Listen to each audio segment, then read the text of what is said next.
Sam, and I'm making this video today about probably the most important subject I have ever discussed in an astrology video, and that is the astrology of Star Trek: The Next Generation, the cast of Star Trek: The Next Generation.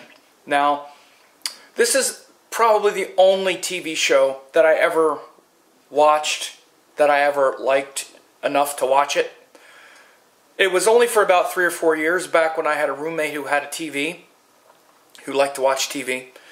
And I started watching the show in the early 90s and got hooked because it was so well done. It was like a little movie every week. The production values were amazing.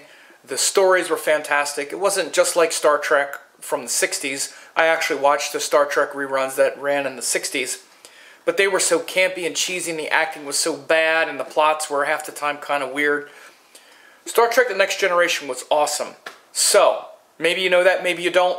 But, for those of you who do, I'm going to talk about each of the characters and what planets they represent. There were actually 7 to 9 main characters in the regular cast. There was Captain Picard, there was the first officer, Will Riker, there was Worf, the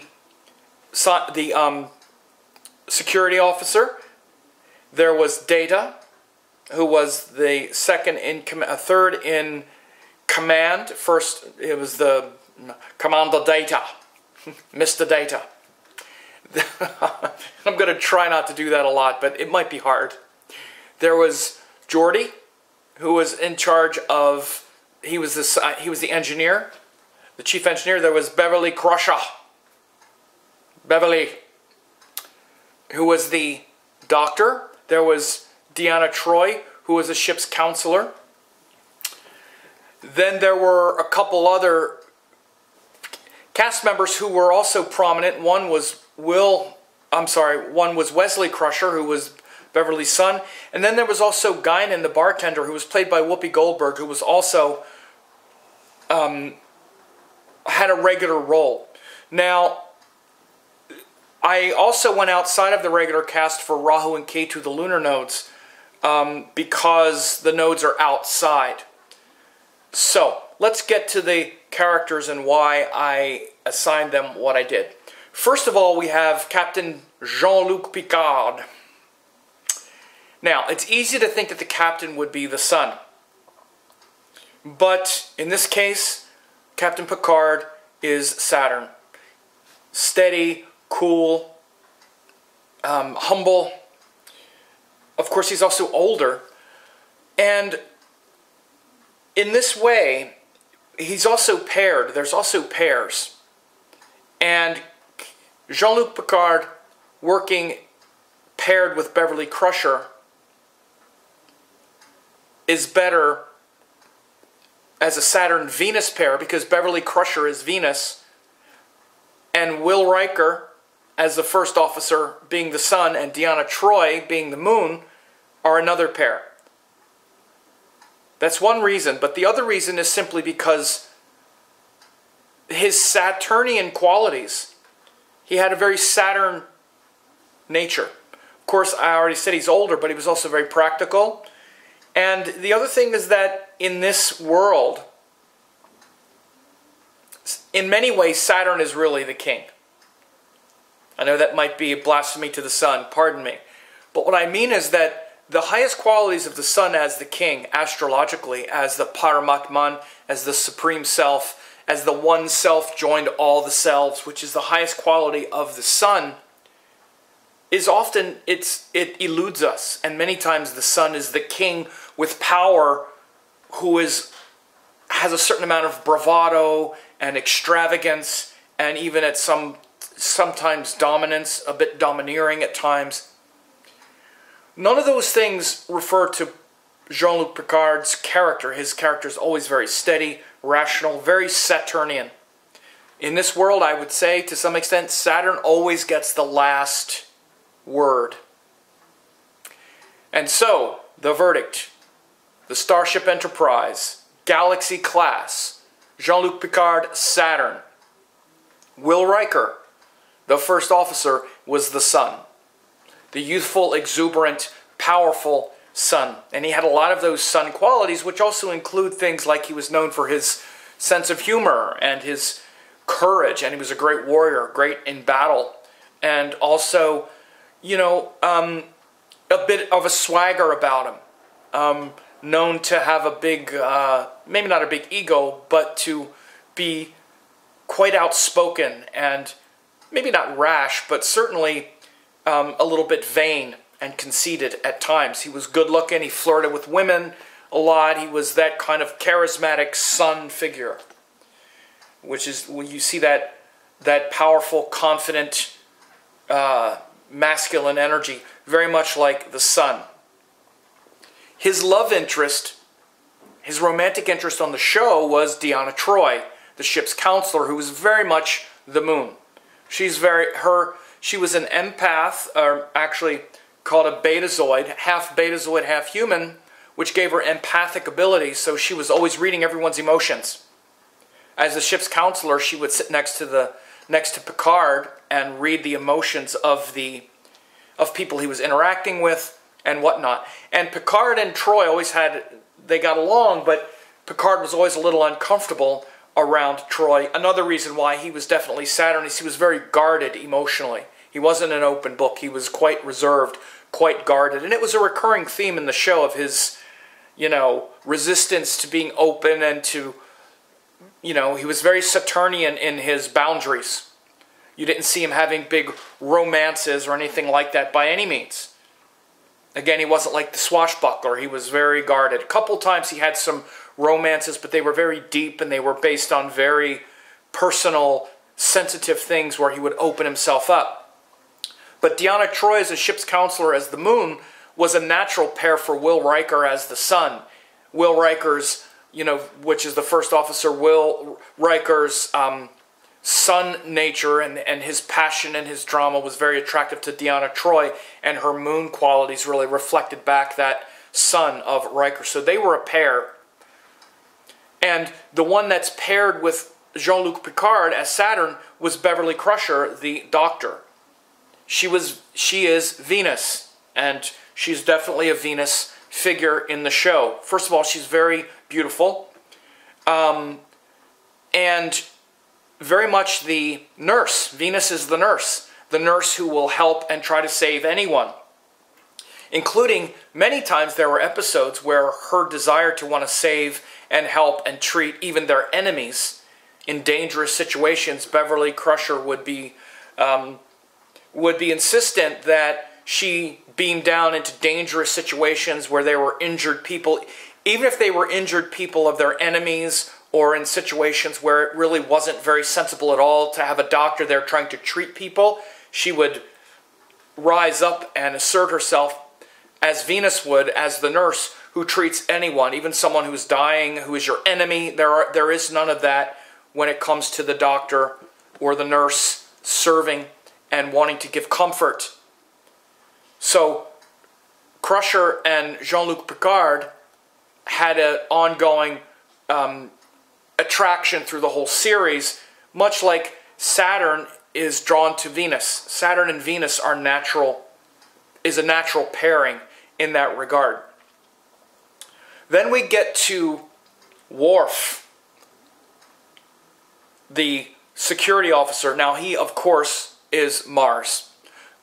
Very much the warrior, very much about battle and dying in battle and defending honor, and he was the Klingon warrior, and he was the security officer, the security chief, and very much a personification of that Mars protective energy, based on courage, honor, of course, fighting and battle, and very black and white in his thinking. He obviously developed a lot of nuance, but very black and white in his thinking most of the time, very much like Mars, very disciplined, and also searching for meaning through his heritage. And then we have probably my favorite character, one of them for sure. I really like Picard a lot, but Data was the man.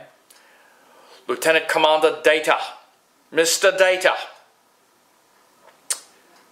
was the android who wanted to become human, the android aspiring to be human. Now, he was Mercury for Data, because, of course, he was all data, information. His computational abilities were like quadrillion bits per second or something that he could process. But he was beyond that. He exemplified those qualities of Mercury that are precise, curious, accurate, and also very childlike. Data, in many ways, was this incredible intellect, but very childlike, because he was very innocent of what it was to be human. So, for instance, the character was brilliant, actually, and Brent Spiner, who's the actor, played him with absolute bang-on precision. There were so many times when he would try to learn new things, like learning humor, like he didn't understand humor. Like, why do we laugh? And he would try to be funny and learn jokes, and then laugh inappropriately or learn other things. And he was just very inquisitive about so many things. There was one of my favorite moments when he was learning small talk, learning how to do small talk, and he would emulate people doing small talk. And you saw him, they beamed down to this planet, and he was watching one of these diplomats who he was tipped off. If you want to understand small talk, watch this guy tonight. And so Data's peeking around like this. He's like hiding behind this beam, and he's watching this guy. The guy's name was Hutch. Call me Hutch. And you see the actor going like mimicking someone just being totally phony. Like phony small talk. Anyway, but his character introduced so much interesting introspection about what it was to be human. So he really portrayed it in this Mercury way, very mercurial, right? So Data as Mercury, for sure. Then we get to Geordi, and this leaves Jupiter. And Geordi as Jupiter, you know, it kind of wound up being by default a little bit, to be honest. I don't know. When I think about it, I don't mind Geordi as Jupiter. He's probably the most sort of even-keeled of the characters, and he was a chief engineer. And of course, Jupiter is the indicator and the karaka of wisdom. And you know, in many ways, a lot of Geordi was like a great friend to everyone, and he was literally the one who would make sure the ship was going where it was supposed to go because of the engineering, which included the engines and the warp drive and all of that stuff. But he was also very benevolent and very generous, and always smiling. He had that kind of, he smiled easily, and he was very approachable and likable in a Jupiterian way as well. So you know, there would have been others. You know, a lot of them could have qualified maybe for Mercury, honestly, because it's a science show. You know, there was science, so you could have definitely seen where, you know, especially Geordi could have also maybe been Mercury. It does make sense, though, that you could see Geordi as Jupiter, particularly because he's the one who gave them the vision of where they were going. Plus, he was always, he interacted a lot personally with helping people. He was always very helpful and friendly to others. Now, for Rahu and Ketu, I went outside of the cast and brought in two, they're sort of villains, but they were more antagonists, you would say. The first one, Rahu, is the Borg. Now, the Borg were the most unusual enemy of the Federation. The first adversary of the Federation were the Klingons. I could have used the Klingons, and also the Kardashians. I know that's weird now that we have this family of celebrity called the Kardashians, but there's actually a group of alien lizard people called the Kardashians on Star Trek. But the Borg really exemplify Rahu because they were actually a mixture of genetic humanoids with flesh and blood bodies, but modified with electronic prosthetic, prostheses, and, with this, alteration that included electronic, cybernetic, inserts and whatnot, cybernetic eye and these tools. So they were a combination of humanoid and robot and cyborg. Borg probably came from cyborg. And the Borg were a collective. They were a hive-like. They lived in a hive. They were like an insect, and Rahu related to insect. This hive sort of insect mentality, and they just kind of voraciously consumed and devoured technology from all other cultures and then assimilated them. Resistance is futile. You will be assimilated. This was their mantra. And there was no individual leader. It was a hive mind. So it was just this sort of unfocused hunger to just conquer anything mindlessly, just to integrate this sort of futuristic, hybridized version, part organic, part machine.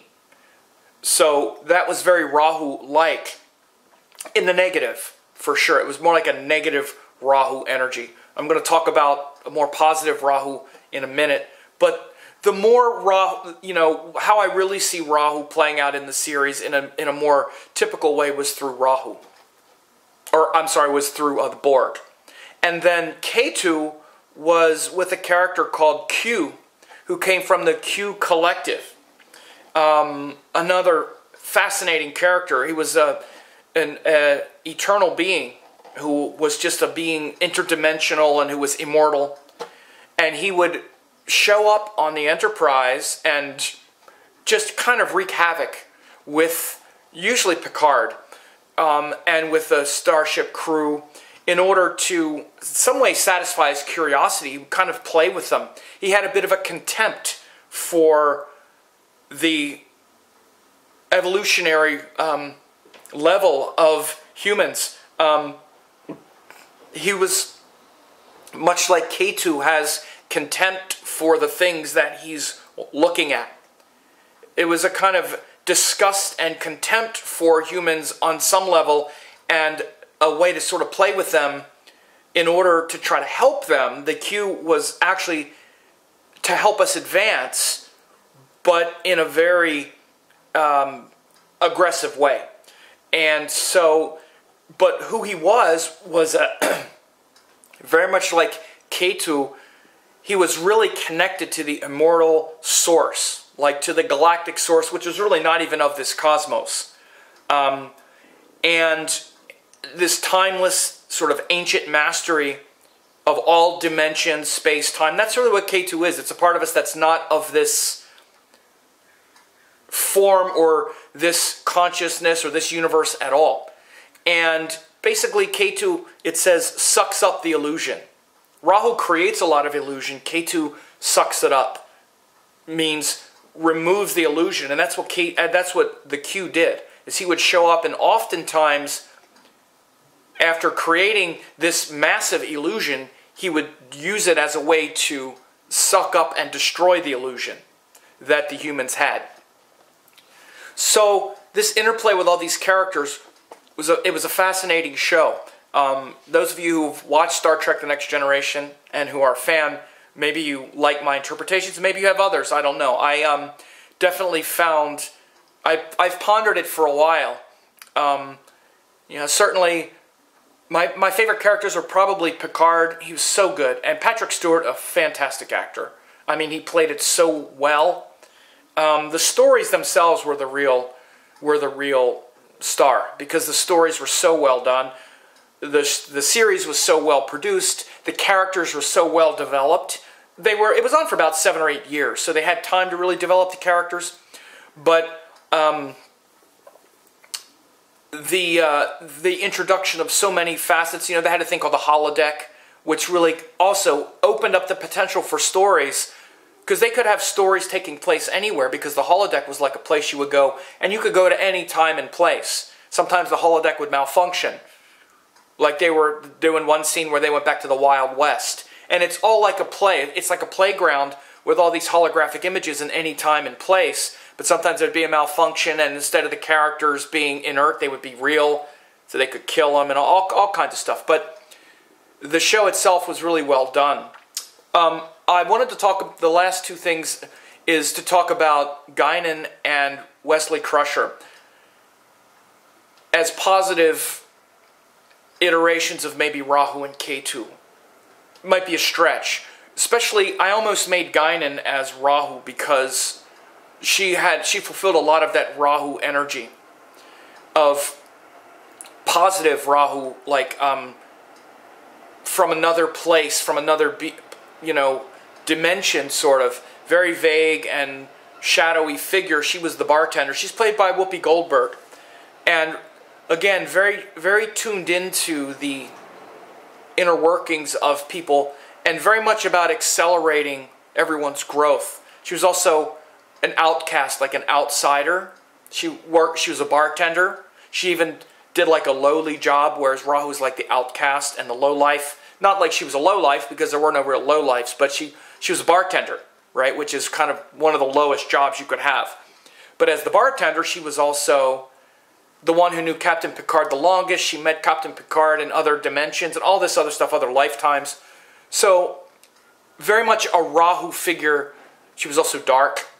Very much a Rahu figure in another way that the Borg wasn't. The Borg, more of a negative, insatiable Rahu energy.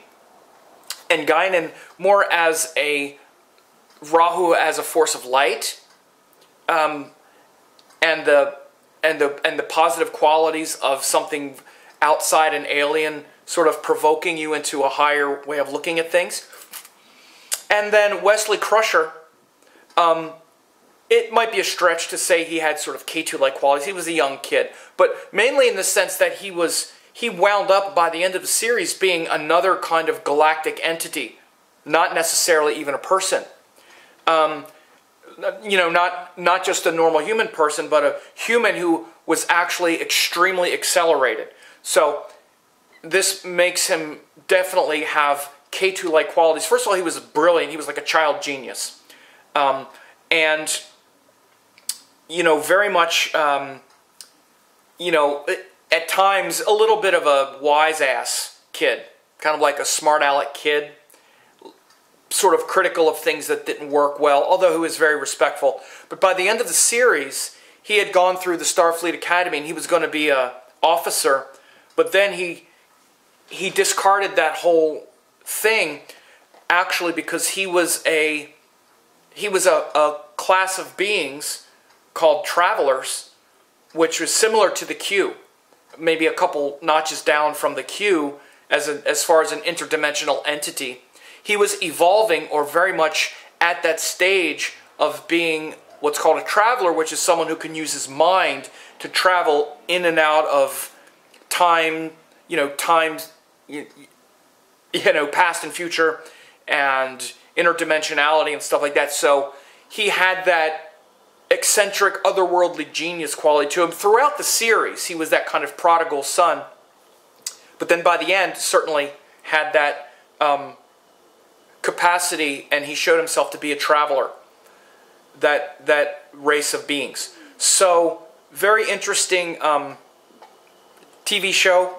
Probably the only one I could ever do this kind of analysis about, because it's probably the only one I've ever liked enough to know all the characters. But if you've never watched the show, you should watch it. It's really fascinating. And again, we have Captain Picard as Saturn. Captain JeanLuc Picard, Saturn. Number 1, Will Riker, the Sun. Counselor Troy, the Moon. Mr. Worf, Mars. Lieutenant Commander Data, Mercury. Geordi, Jupiter. Dr. Crusher, Venus. The Borg, Rahu. Q, Ketu. An honorable mention, Guinan, Rahu. Mr. Crusher, Ketu. So there you have it.